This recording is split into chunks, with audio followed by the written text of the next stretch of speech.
I just make the best videos possible. সুপ্রিয় দর্শক, আজকে ছিল 9 ডিসেম্বর, আর আজকের এই দিনে 1880 সালে রংপুরের পায়রাবন্দ গ্রামে জন্মগ্রহণ করেছিলেন এক মহিয়সী নারী। আর তিনি আর কেউ নন, তিনি হচ্ছেন বেগম রোকেয়া। তার নামে রংপুরে প্রতিষ্ঠা করা হয় বেগম রোকেয়া বিশ্ববিদ্যালয় রংপুর। আজকে আমরা রোকেয়া দিবস পালন করছি বেগম রোকেয়া বিশ্ববিদ্যালয়ের চত্বরে। দেখতে পাচ্ছেন ছেলেরা অনেক সকালে রোকেয়া দিবস পালনের উপলক্ষে র্যালি করার জন্য প্রস্তুতি নিচ্ছে। আমরা বেগম রোকেয়া বিশ্ববিদ্যালয়ের মেইন গেটের পিছনে র্যালির উদ্দেশ্যে সবাই দাঁড়িয়ে আছি।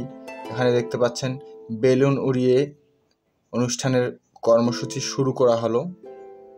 আপনাদের জুম করে দেখাচ্ছি, এই যে সেই বেলুনটা অনেক উপরে কিন্তু উঠে গেছে অলরেডি। শোভাযাত্রা শুরু হয়ে গেছে বন্ধুরা। আমরা র্যালি নিয়ে আশেপাশে এলাকাটা বা জায়গাটা একটু পরিদর্শন করব। এখানে আমার বন্ধুরা দেখতে পাচ্ছেন সবাই এক্সাইটমেন্ট নিয়ে অধীর আগ্রহে অপেক্ষা করছে। এরপর আমাদের আলোচনা অনুষ্ঠান রয়েছে। আজকের শোভাযাত্রা বেগম রোকেয়া দিবস উপলক্ষে।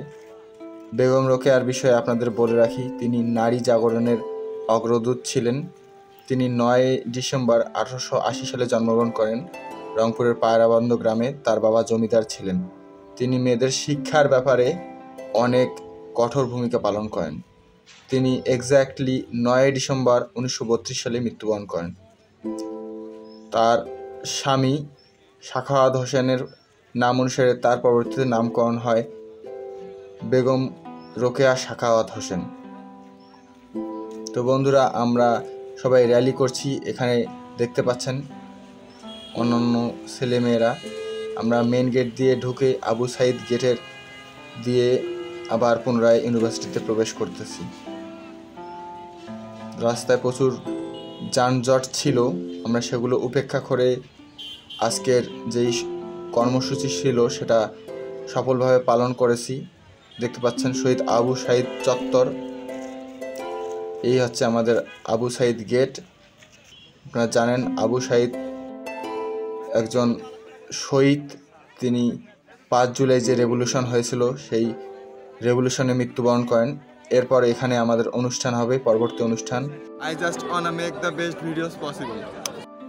আজকের অনুষ্ঠানে অনেক বড় বড় জায়গা থেকে অনেক বিশেষ প্রধান অতিথি অংশগ্রহণ করেছিলেন। আজকের অনুষ্ঠানটা আমরা সফলভাবে শেষ করতে পেরেছি।